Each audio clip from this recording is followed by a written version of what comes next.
so it is time for my monthly reading wrap up. I read an insane amount of books, for me at least, in the month of October. So without further ado, let us begin. And just so you know, if I've not done reviews of them already, I'm going to do full reviews of quite a few of these books, so I'll try and keep it brief in this video.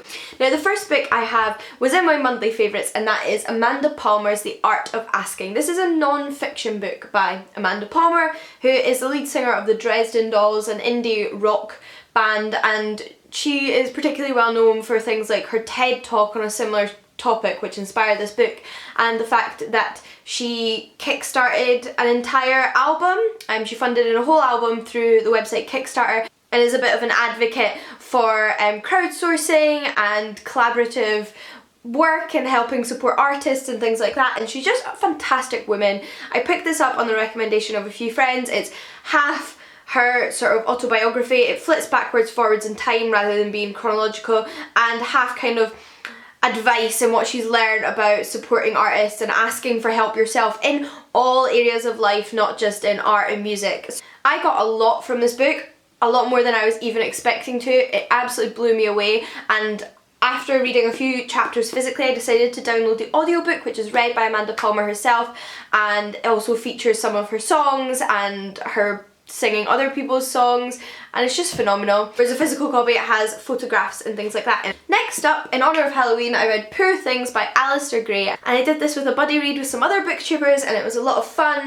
This is based loosely on Frankenstein, but it's generally inspired by and parodying just old-fashioned traditional horror like Dracula, Frankenstein, all of these kind of books. It kind of takes all the themes together and ties them together in quite a fun but creepy setting. The story is presented by the author as if it is true, as if it is a manuscript he's really found, and it is about this man here, Godwin, who exercises some strange medical practices on this woman here, Bella, both of whom are friends with our doctor and narrator, Dr. McCandles, or Archie. I feel like there's too much to say about it, to talk too much about in this book, but I really enjoyed it, and like I said, I'll be doing a complete review of this one as well, but it's a lot of fun, and I think if you like those traditional horrors and gothic novels and things like that, then you should probably check this out. Next is a book I have done a review for, and that is Fishnet by Kirsten Innes. This is a sort of mystery book set in Scotland where a woman's sister has gone missing 6 years ago, and it's 6 years later, and she finds out her sister had actually been working as a prostitute before she went missing. This reinvigorates her search for her sister, and she starts to learn a lot more about the sex industry in Scotland and encounters a lot of women that work as prostitutes, as well as there are some men mentioned, although it is predominantly about females, and it's an amazing book. There's some really amazing messages in it, and like I said, there's a book review of this if you want to check it out. Next I have The Collector by John Fowles. This is a creepy book about a man who abducts a young woman and keeps her in his basement because he wants her to fall in love with him, and it's super creepy, and a lot of people recommended I read this after I really enjoyed The Dumb House. I think they're actually really quite different, and I enjoyed them in different ways, especially the way they're structured is quite different. This one, half of it is told from the perspective of our abductor, and half of it is told from the perspective of our abductee, although they tell the narrative of the same period of time. So first you get his perspective, and then halfway through it changes and you find out what she was thinking this whole time. So it's really interesting to see the differences there. It's super creepy and disturbing, and Fowles seems to have quite the creepy imagination. I then read 2 books by Jeanette Winterson. After reading Stone Gods, I just got intrigued to read more Jeanette Winterson, and I'm really glad I did because I loved these. One I gave 4 stars and one I gave 5 stars. So the 4-star one was Sexing the Cherry. It is about a boy and his mother. His mother's not actually his biological mother. She found him abandoned in the Thames, and it's set in the 1700s during the time of Cromwell and the overthrowing of the king and all of that stuff in Britain, and her son wants to be an adventurer and a hero, and it's less of a plot-driven book than it is an experiment in writing, beautifully written, and an exploration of people finding themselves in the world. But the book that I gave 5 stars by Jeanette Winterson is Wait. I love this book so much. It is from the Canongate myth series, and it is a retelling of the myth of Atlas, the Titan punished by the gods after the war between the gods and the Titans to hold the entire weight of the world on his shoulders. I want to do a full review of this because I loved it so much, but I zoomed through this. It was absolutely phenomenal, and in particular I adored the portrayal of Heracles. It was so on point. Like that, yep, that's exactly how I imagine Heracles to be. And just generally was in love with this book. Another excellent one from the Canongate Mist series. Next is a book I read on my Kindle, so I don't have a physical copy, and that is The Red House Mystery by A.A. Milne. Yes, the author of Winnie the Pooh. So I didn't know this, but the author of Winnie the Pooh, A.A. Milne, wrote one adult book during his life, which was a detective novel set in the 1900s.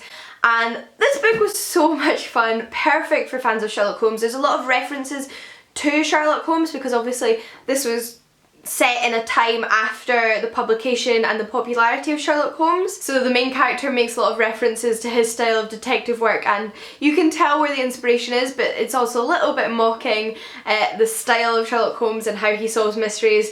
It's really, really good fun.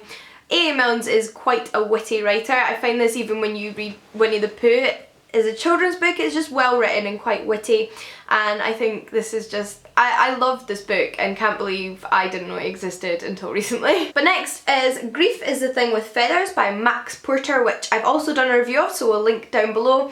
This is a prose novel based on a book of poetry called Crow by Ted Hughes, although it is incredibly lyrical in itself, and it is about a family of two sons and their father who have recently lost their mother, their wife, and are dealing with the grief of that, and enter Crow into their world. But onto a non-fiction book, which I have to say I didn't love quite as much. It was a very interesting read, but just didn't love it as much as a lot of the books I read this month, and that is What Have Immigrants Ever Done by Us by Kelvin Mackenzie. Now this is from a series of non-fiction books that I really like as a series called the Provocation series, published by Bite Back Publishing. You may recognise Kelvin Mackenzie's name. He's a journalist. He used to be the editor of The Sun. Not somebody I'm a massive fan of. He's incredibly right-wing. He's a conservative. The Sun is a newspaper I despise.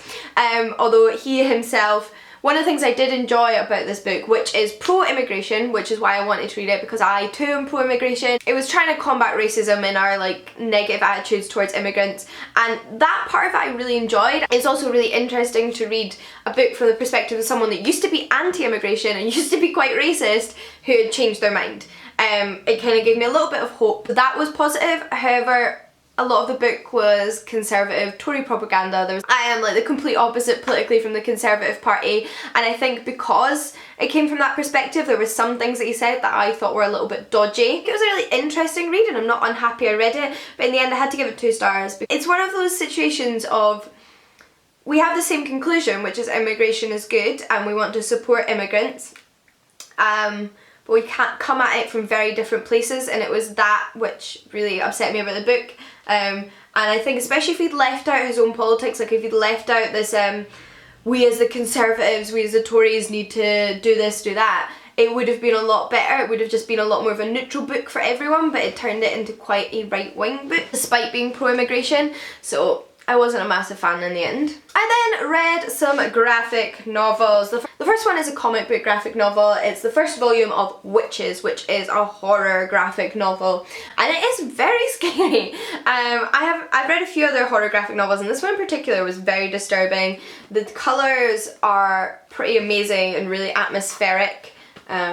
Really quite disturbing. The art itself is quite standard comic book art, but I think in particular the use of colour is really nice. I really like the use of colour, and let me see, it is a really, really disturbing graphic novel. That's from the beginning, and it's basically about these witches that are more like weird horrific creatures than they are the kind of witches we think of, and they basically want to eat people, and other people pledge people they know to them, so basically sacrifice them in order for the witches to grant their wishes. And then I read The Fox and the Star, which is more of an illustrated children's book by Coralie Bickford Smith. Absolutely beautiful. Coralie Bickford Smith illustrates the Penguin Clothbound classics, and this book is just beautiful inside. Not a lot of text, like I said, it's a children's book. I zoomed through it. I wouldn't say the story itself blew me away. It was very cute, and I'd love to give it to a child one day, but the illustrations are just 5-star illustrations, and yeah, adore this book, it's so beautiful. And last but not least, I read just a little comic book, and that is Dreadful Wind and Rain by Isabel Greenberg, who wrote the Encyclopedia of Early Earth, and this is just one little single issue story she did, and I really like her illustrations. The story itself quite simplistic and very shorter. This comic is shorter than the other comic I read by her, so not much to get your teeth into, but the art, like I said, is absolutely stunning, and I still want to read all of her comics as they come out because I think they're worth it for the art, and I still think she's quite a witty, clever, funny writer, and I just love the illustrations. But those are all of the books. This video is going to be so long, so I better go. Look out for reviews of these. I'll link reviews I've already done of some of them in the description box, and until next time guys, happy reading. I'll see you all again soon. Bye!